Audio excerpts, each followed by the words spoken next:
In 1995, just over 100 gray wolves were reintroduced to Yellowstone National Park. According to the Rocky Mountain Elk Foundation, the northern Yellowstone elk herd has dropped from nearly 19,000 elk before the introduction to just over 6,000 elk in 2008. We're experiencing these lower birth rates and the lower reproductive rates.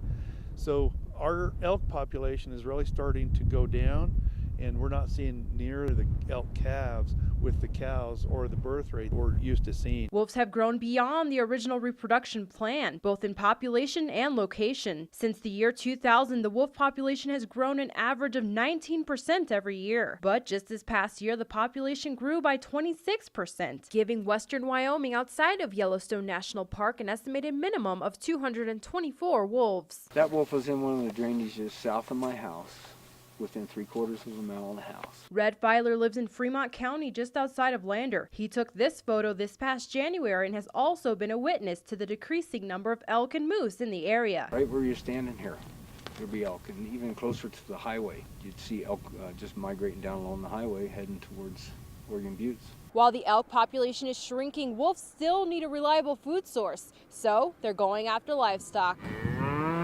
I had lost 7 calves that were stillborn due to the stress of having wolves here. And then when I turned them on the mountain, which was right adjacent here, I lost 6 more. So that was 13 out of 70 mother cows and brought my calf production down that year to 80%.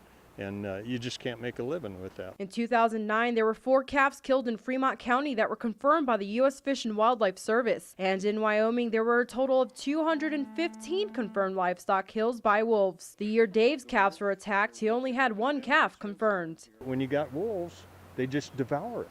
And 4 wolves at 10 pounds of meat, and you got a 50-pound calf or an 80-pound calf or a 100-pound calf, it only takes them a matter of hours to eat the whole thing. Over $78,000 was paid to Wyoming cattle producers and wool growers who were able to prove they lost livestock to wolves in 2009. The Defenders of Wildlife paid over $10,000 for wolf-caused losses. We're just kind of alleviating some of the economic hardships that producers can face if they lose livestock to wolves. For now, both ranchers and groups like the Defenders of Wildlife are looking for a way to live with wolves in the environment. For K2 News in Fremont County, I'm Victoria Fregoso.